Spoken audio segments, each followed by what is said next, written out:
What's up guys, it is THETBALL and I am back with another video. So today, we're going to be going over the question, what if the Lakers drafted De'Aaron Fox instead of Lonzo Ball? So before I start, if you want to see more daily NBA content just like this, be sure to drop a like and subscribe, as I really do appreciate all the support.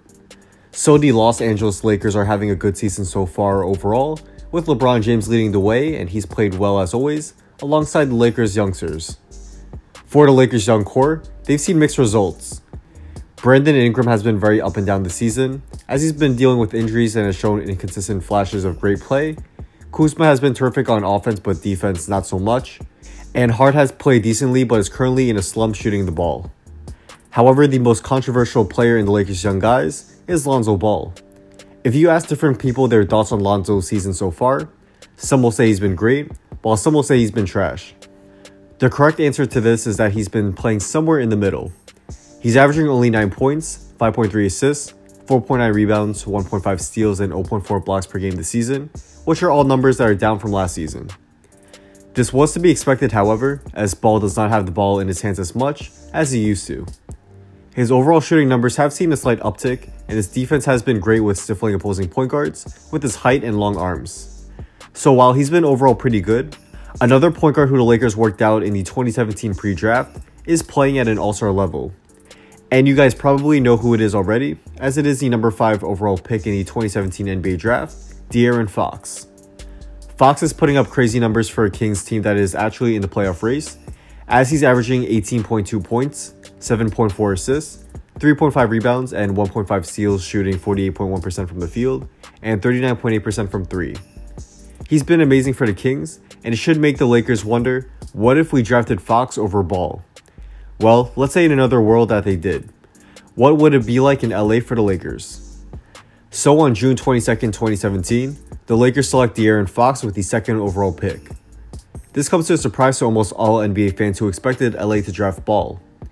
The Celtics, who already swapped picks with the Sixers, still take Jason Tatum with the 3rd overall pick. The Suns at the time still have Bledsoe at point guard and look to pick Jackson as a small forward of the future. And the Kings take Lonzo Ball, who slides all the way down to the number 5 overall spot. De'Aaron Fox is the Lakers' point guard of the future. As to clear cap space in an effort to sign LeBron James the following offseason, they do trade away D'Angelo Russell and Timofey Mozgov to the Nets for Brook Lopez and the number 27 overall pick in the 2017 NBA draft, where the Lakers still decide to draft Kyle Kuzma. So the Lakers start the season with De'Aaron Fox, Brandon Ingram, Corey Brewer, Larry Nance Jr., and Brook Lopez as their main starting 5, like they did during their original timeline, and Fox struggles out of the gate with the Lakers. He goes through the same shooting struggles like he would have with the Kings, as he has a lot of trouble shooting the 3. Defenses dare him to shoot closing up driving lanes for him, and this hurts his overall shooting efficiency at the rim as well. However, Fox does show glimpses of crazy quickness and passing skills that have Lakers fans hyped and excited for his future. Mid-season, the Lakers still do decide to trade for Isaiah Thomas and a future first-round pick, sending out Jordan Clarkson, who is eating some of Fox's minutes and has guaranteed money for a couple years, and Larry Nance Jr. to the Cavs. Fox is given full reign in the second half of the season for LA, and he slowly improves his shooting and gets more comfortable as a starting NBA point guard. Fox and Ingram start to mesh well and lead LA to a small winning streak, but it is not enough to get the Lakers to the playoffs. However, the chemistry they start to gain will help them play even better for next season. Fox finishes the season averaging 14.8 points, 5.2 assists, 3.6 rebounds, 0.4 blocks, and 1.2 steals per game and 30.2 minutes per game, and the Lakers finish with a 35-47 record. On the other hand, Lonzo Ball is the starting point guard for the Sacramento Kings, and he has an overall solid season, albeit with a lot of shooting struggles as well. But he thrives playing next to Bogdan Bogdanovic, who is a secondary playmaker and shooter next to Ball, and Ball develops great chemistry with Buddy Hield and Willie Cauley-Stein. The Kings are still very young, and they missed the playoffs, finishing with a 25-57 record, but their core is brimming with potential. Ball has a nice all-around season for the Kings, averaging 11.8 points, 7.6 assists, 6.3 rebounds, 0.7 blocks, and 1.8 steals and 32.8 minutes per game. However, he struggles with his shot, with averages of 35.2% shooting from the field, 30.6% from 3, and a horrible 46.8% from the free throw line. In the 2018 NBA offseason, LeBron James still decides to sign with the Lakers as being in the Los Angeles market, will help set him up for future business opportunities after he stops playing basketball. The Lakers still make the same signings they did past offseason, except this time they decide to sign Brook Lopez, who helped space the floor for Fox last season and will now create a versatile center duo with JaVale McGee. The Lakers will now trot out a lineup of Fox, Ingram, LeBron, Kuzma, and Lopez in the first unit. Off the bench, they'll have Rondo, Josh Hart, Kentavious Caldwell-Pope, Stevenson, and McGee getting mostly the second unit minutes. De'Aaron Fox starts the season on fire with his improved three-point shot, which in turn opens up driving lanes for him to drive in. He becomes a great spot-up shooter from three, which you'll see a lot of open looks from with LeBron driving kicks. He's a lead in transition where his incredible speed allows him to get to the basket before defenses even have a chance to get set up. Also, he's a great secondary playmaker next to LeBron in the starting unit, and this takes some of the offensive pressure off of LeBron. While Fox isn't putting up as big of numbers as he would have if he were the main ball handler on a team like the Kings, he's still putting up very nice numbers with 16.3 points, 6.2 assists, 3.8 rebounds, 0.6 blocks, and 1.6 steals per game. His efficiency is off the charts, as he's shooting 50.6% from the field, 41.8% from the three, and 74.8% from the free throw line. The Lakers are balling and have their point guard of the future in Fox, and at this point in time they have a better record than they would have had with Ball, as they would be 21-10 with Fox instead of 18-13 with Ball. The Kings aren't having as close as good of a season they are now with Ball instead of Fox, as De'Aaron's improved shooting and finishing at the rim puts a ton of pressure on defenses, and it greatly helps the Kings on offense. Ball does not improve to the same extent as Fox, but does improve a bit all around.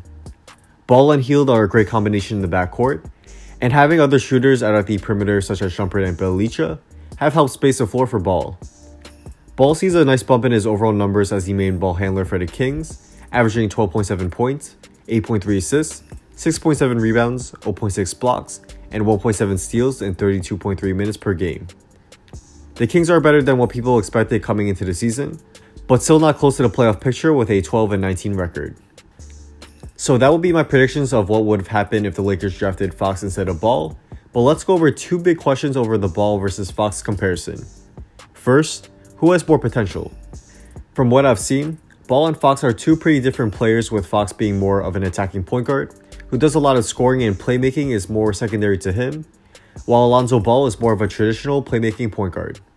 On offense, I think Fox has a lot more potential as a scorer with his incredible speed and athleticism, and he just has a knack of getting to the rim. Also, he's already showed a nice three-point stroke, which is something we're still looking for from Ball. While Fox isn't as good of a passer as Ball, he's still very good and is scoring more than makes up for it. On the other hand, I don't think Ball can match up to Fox's speed and finishing at the rim ever, but I do think he'll always have the upper hand on passing. But overall, Fox has more potential on offense. But on defense, Ball has already proved to be an elite defender at the point guard position. He has great height for a point guard and crazy length that allows him to rack up steals and blocks, and this also makes him one of the best players in contesting shots. Fox is also very quick and has good instincts, and I think he'll be a good defender in the future, but not as good as Ball. So Ball has more potential on defense here.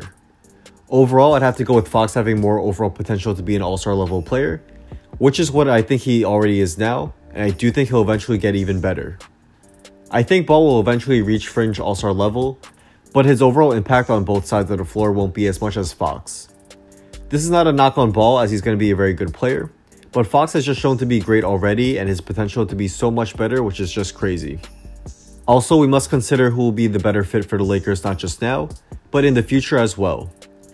This really depends on a lot of factors, as the Lakers would probably need more of an off-ball and passing point guard if they get another elite scorer next to LeBron such as Kevin Durant. Ball will be the better fit here if they just need a player who can distribute the ball at an elite level, but Fox will be the better overall off-ball player considering that he can also spread the floor with his three-point shot.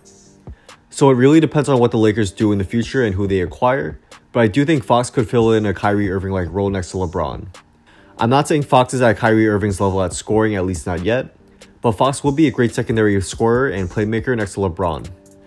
This would be just like how Kyrie was back when he was playing with LeBron on the Cavs, and this will be a better fit next to LeBron compared to Ball if the Lakers can't manage to sign another star and Ingram doesn't pan out. And we all know the formula of LeBron and a secondary top guard scorer and playmaker works well because they won the chip with the setup back in 2016. Overall, it's impossible to see the future and Ball or Fox, will be a better fit compared to the other depending on who the Lakers sign and what they do.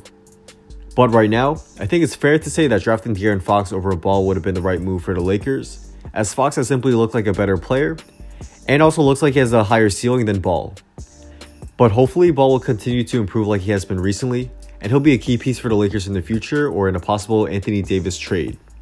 So that's a wrap. Thanks guys for watching. If you guys did enjoy this video and want to see more daily NBA content just like this, be sure to drop a like and subscribe, and also be sure to turn on post notifications so you can stay updated on when my newest video will be coming out. Also follow me on Instagram and hit me up if you want to talk about basketball, business, or have any video ideas you want me to do. Let me know, as I do try to get back to all you guys there. Drop a comment down below if you think the Lakers should have drafted De'Aaron Fox over Lonzo Ball. Let me know, as I do read all comments, and I'm definitely interested to see what you guys have to say. So with all that being said, once again, thanks for watching, and hopefully I'll see you guys soon for my next video. Peace.